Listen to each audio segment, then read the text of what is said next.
Relief بھی دیا گیا بے نظیر انکم سپورٹ پروگرام کے تحت، اور انشاءاللہ آگے چل کر جس طرح میں نے شمسی توانائی کے حوالے سے بات کی تھی وہ بھی انشاءاللہ ہم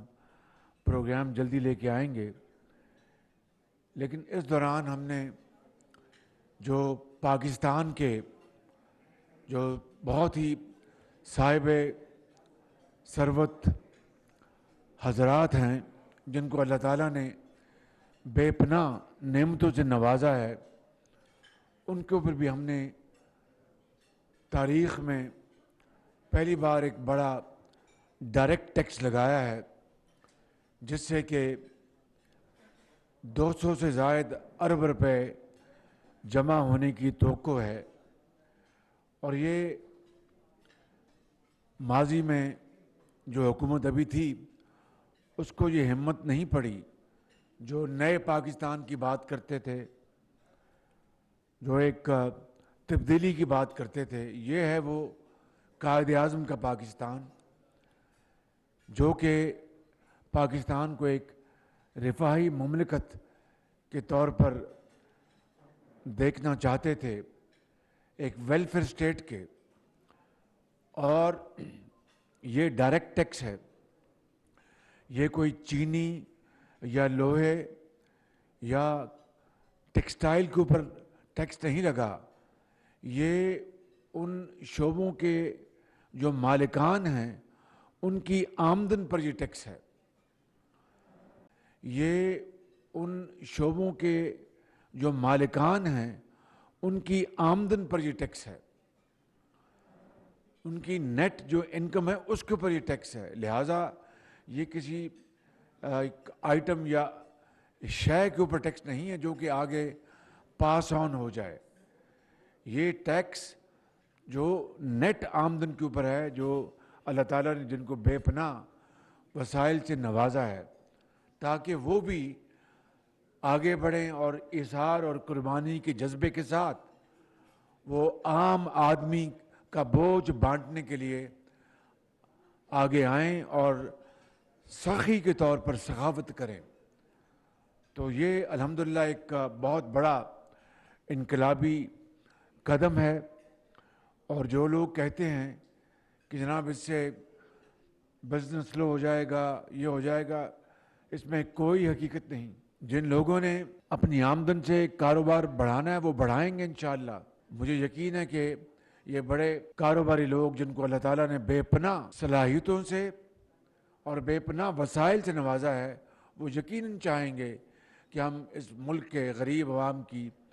حالت بدلنے کے لیے آگے بڑھیں۔ اور الحمدللہ پاکستان جس کو پچھلی حکومت نے بینک کرپسی، دیوالیہ پن کے کنارے پہنچا دیا تھا، الحمدللہ پاکستان دیوالیہ پن ہونے سے اب بچ چکا ہے، اس سے نکل آیا ہے خدا تعالیٰ کے فضل و کرم سے۔ اور یہ اللہ تعالیٰ کا بے پناہ کرم ہے اور بے پایاں فضل و کرم ہے، اور متعددہ اپوزیشن کی جو قیادت ہے اس کی مشاورت سے اللہ تعالیٰ نے ہمیں یہ اعزاز بخشا کہ پاکستان کو دیوالیہ پن سے نکال لیں، وہاں سے پاکستان نکل آیا ہے۔ اور آئی ایم ایف سے انشاءاللہ جو معاہدہ ہے وہ بہت جلد ہونے والا ہے۔ بہت کڑی شرائط رکھی انہوں نے، بے پناہ کڑی شرائط رکھی، لیکن جو پچھلی حکومت نے مان کر اس کی دھجیاں اڑائیں، لیکن ہم نے ان کو یہ توفیق نہیں ہوئی تھی کہ صاحب ثروت لوگوں کو اپیل کرتے کہ آئیں آپ غریب آدمی کا بوجھ اٹھائیں۔ خدا کے فضل و کرم سے اس متعددہ حکومت کو اللہ تعالیٰ نے یہ قوت ارادی دی اور یہ گائیڈ کیا رب تعالیٰ نے، اور ہم نے یہ کام سر انجام دیا۔ اسی طریقے سے میں آپ کو یہ بتانا چاہتا ہوں کہ ہم نے اس ملک کے اندر خوردنی تیل کا ایک بہت بڑا ایک ویکیوم پیدا ہونے جا رہا تھا، وہ بھی اللہ تعالیٰ کے فضل و کرم سے پاکستان اس سے بچ گیا۔ انڈونیشیا کے صدر نے، میں نے ان کو ٹیلی فون کال کی اور انہوں نے مہربانی کی، وہاں پر پابندی لگی ہوئی تھی، پھر ہمارے جو وزیر صنعت وہ خود تشریف لے گئے اپنے خرچے کے اوپر، اور جب جہاز وہاں سے شپمنٹ چل پڑی تب وہ پاکستان آئے۔ اس سے بھی الحمدللہ پاکستان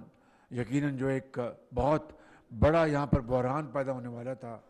وہ بھی الحمدللہ اس سے پاکستان بچ گیا ہے، اور اب خوردنی تیل کی کوئی کمی نہیں۔ اسی طریقے سے دنیا میں گیس اور تیل کی بے پناہ قیمتیں بڑھ چکی ہیں، اس کے لیے ہم پوری کوشش کر رہے ہیں، لیکن مشکلات بہت ہیں۔ اب جولائی میں چونکہ ہمیں گیس کے جہاز ٹینڈرز کیے، جہاز نہیں ملے کیونکہ وہ سارے کے سارے گیس یورپ نے خریدی، رشیا اور یوکرین کا کرائسس ہے۔ تو اس حوالے سے ہم نے کوشش کر رہے ہیں، آپ فکر نہ کریں، پوری کوشش کی جا رہی ہے۔ عین ممکن ہے کہ لوڈ شیڈنگ کچھ دنوں کے لیے جولائی میں بڑھے۔ میں آپ کو اس لیے کہہ رہا ہوں کہ یہ ہو سکتا ہے، ہماری پلاننگ کوشش جاری ہے کہ ہم کم سے کم رکھیں، لیکن ممکن ہے کہ یہ گیس جو کہ نایاب ہے، اور پچھلی حکومت کو ذرا غور سے سنیے گا پلیز غور سے سنیں، پچھلی حکومت کو $3 پہ گیس مل رہی تھی، وہ نہیں خریدی۔ $5-6 پر لمبے عرصے کی گیس مل رہی تھی، وہ نہیں خریدی۔ اگر وہ خریدی ہوتی نواز شریف کے دور کی طرح، جب اس کو $13 پر ہم نے لانگ ٹرم معاہدہ کیا لمبی مدت کا، تو وہی گیس آج کام آ رہی ہے۔ اگر وہ گیس نواز شریف صاحب نے نہ خریدی ہوتی قطر سے، تو آج بے پناہ ہم مشکلات کا شکار ہوتے۔ تو یہ کم عقلی، کم ظرفی تھی اس حکومت کی کہ جنہوں نے ان چیزوں کا فائدہ نہ اٹھایا اور پاکستان کو بحران میں مبتلا کر دیا۔ کوئلہ جو ہے بہت مہنگا ہو چکا ہے دنیا میں، اور اربوں ڈالر پاکستان کے کوئلے کی امپورٹ پر خرچ ہو رہے ہیں، جو بجلی کے منصوبے جو سی پیک میں لگے تھے بہت جدید۔ اب اللہ تعالیٰ نے کرم کیا ہے، ہم اور پچھلی حکومت یہ کر سکتی تھی، مگر پچھلے 3 ہفتوں میں ہم نے دن رات کوشش کی، اور بھرپور پلاننگ کے ساتھ کولیشن حکومت نے دن رات کوشش کی۔ خواجہ آصف جو وزیر دفاع ہے، ان کی سربراہی میں ایک کمیٹی بنائی گئی کہ افغانستان سے کوئلہ کس طرح لایا جائے۔ آج ہم نے بڑی بھرپور میٹنگ کی ہے، جس میں ہماری حکومت کے وزراء، متعلقہ سیکرٹریز، سول آفیسرز، افواج پاکستان کے آفیسرز نے مل کر بڑی بھرپور میٹنگ کی کہ افغانستان سے تورخم سول آفیسرز، افواج پاکستان کے آفیسرز نے مل کر بڑی بھرپور میٹنگ کی کہ افغانستان سے تورخم اور جو دوسرے جو انٹری پوائنٹس ہیں وہاں سے یہ کوئلہ کس طرح آئے گا، اور وہ کوئلہ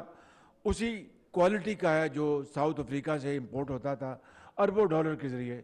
تو وہ کوئلہ اب انشاءاللہ اس کا انتظام کیا ہے ٹرانسپورٹ کا، ٹرکوں کے ذریعے، ریلوے کے ذریعے۔ یہ پچھلے 3 ہفتے جب IMF سے ہم کشتی لڑ رہے تھے، یہاں پر کوئلے کے لیے بھی کشتی کی جا رہی تھی، اور آج ہم نے ایک ٹھوس فیصلے کیے ہیں، جولائی سے انشاءاللہ افغانستان سے کوئلہ آہستہ آہستہ آنا شروع ہو جائے گا، اور اس طرح پاکستان کے سالانہ $2 ارب بچیں گے۔ $2 ارب الحمدللہ، $2 ارب بچیں گے، $2 ارب الحمدللہ، $2 ارب بچیں گے، اور یہ کوئلہ آئے گا، اور ہم روپوں میں یہ کوئلہ خریدیں گے، روپے ڈالر خرچ نہیں ہوگا، اور جو کوئلہ باہر سے آتا تھا اس سے آدھی قیمت پر ہوگا، اور اسی ایفیشنسی کا، جس سے کہ بجلی انشاءاللہ پیدا ہوگی ان بڑے منصوبوں میں۔ اسی طرح زراعت کے حوالے سے یہ خوردنی تیل جو ہے $4 ارب کا ہم سالانہ امپورٹ کرتے ہیں۔ اگر ہم پاکستان میں ہم سن فلاور، کنولا اور وہ ہم پیدا کریں گے انشاءاللہ، تو اس سے جو امپورٹڈ جو آئل جو ہم کرتے ہیں اس سے بچت ہوگی، اور ملک کے اندر یہ ہم پیدا کریں گے۔ اس کے لیے زرعی بھائیوں کو، جو کسان بھائیوں کو ہم ترغیب دیں گے، انسینٹیو دیں گے انشاءاللہ۔ اسی طریقے سے ہم کپاس اور گندم کے حوالے سے بھی ہم انشاءاللہ ہم پوری طرح ہم کوشش کریں گے کہ اس کی پیداوار بڑھائی جائے، جس سے کہ ہماری معیشت جو ہے وہ بحال ہوگی، توانا ہوگی۔ یہ کوئی آسان کام نہیں ہے، بہت مشکل مراحل ہیں، لیکن اللہ تعالیٰ نے چاہا تو ہم مل کر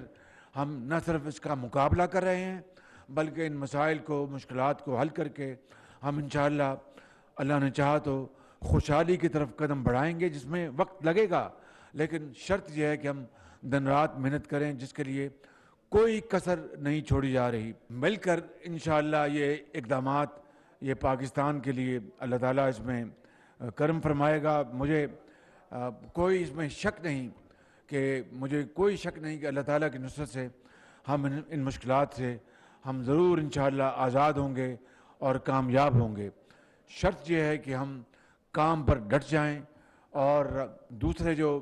غیر ضروری کام ان کو ایک طرف کریں اور ضروری کاموں کے اوپر اپنی پوری توانائیاں اور وقت اور اپنا جو اذہان ہے اس کو خرچ کریں گے تو انشاءاللہ جس طرح میں نے آپ کو کوئلے کا فارمولہ بتایا، آپ یقین کریں کہ $2 ارب یہ 3 ہفتے میں جو کوشش کی بیٹھے تھے کہ کیا کریں، تو اللہ تعالیٰ نے راستہ دکھا دیا اور اب کوئلہ انشاءاللہ افغانستان سے جولائی سے شروع ہوگا اور آہستہ آہستہ اس کی ترسیل بڑھتی جائے گی۔ پھر وہ وقت آئے گا کہ 100% افغانستان کے کوئلے سے یہ پلانٹ چلیں کہ $2 ارب سال کے ہمارے بچیں گے، یعنی 400 ارب روپے آپ کی بچت ہوگی اور اس سے اپنا پاکستان کے جو ٹرکس ہیں ٹرانسپورٹ وہ چلے گی، ریلوے چلے گی۔ تو یہ وہ فوائد ہیں، اسی طریقے سے بے شمار اور اللہ تعالیٰ ہمیں راستے دکھائیں گے اگر ہم ہوش و حواس سے کام لیں گے۔ تو میرے بزرگوں، بھائیوں اور بہنوں، میری آپ سے پھر گزارش ہے کہ رب سے اس کے حضور ہم سر بسجود ہوں، اس کے آگے جھکیں کہ پاکستان جو دیوالیہ پن سے نکل گیا، اب ہمیں خوشحالی کی طرف بڑھنا ہے۔ مشکلات ہیں اور بڑے مشکل چیلنجز آئیں گے، ہمیں اس کو انڈر اسٹیمیٹ نہیں کرنا، لیکن قوت ارادی کے ساتھ ہم آگے بڑھتے رہیں گے اور یہ مسائل ضرور حل ہوں گے انشاءاللہ۔ اور ہمارے جو دوست ممالک ہیں ان سے ہم تکنیکی مدد لیں، ان سے ہم انویسٹمنٹس لیں، سرمایہ کاری لیں، ٹریڈ ان سے حاصل کریں۔ یہ کشکول کا زمانہ اب ختم ہو جانا چاہیے، اور ہوگا، کیوں نہیں ہوگا؟ اللہ تعالیٰ نے پاکستان کو اس لیے نہیں بنایا کہ ہم اپنا بالکل لوگوں کے آگے کشکول لے کے جائیں۔ یہ انشاءاللہ ختم ہوگا، یہ وقت ختم ہوگا، نیا زمانہ آئے گا اور نئی رت آئے گی انشاءاللہ۔ شکریہ ادا کرتا ہوں اور انشاءاللہ اگلے دنوں اور مہینوں میں ہم نے کام کرنا ہے اور انشاءاللہ میں آپ کو لکھ لیں، اللہ نے چاہا تو یہ پاکستان کی تقدیر بدلے گی اور یہ 14 مہینوں میں متحدہ جو ہماری حکومت ہے کولیشن کی، یہ ضرور انشاءاللہ تبدیلی لے کے آئے گی۔ آپ کو یقین رہنا چاہیے، یقین محکم کے ساتھ کام کریں گے تو بس پھر کوئی مشکل نہیں رہے گی۔ خدا آپ سب کا اور ہم سب کا حامی و ناصر ہو۔ پاکستان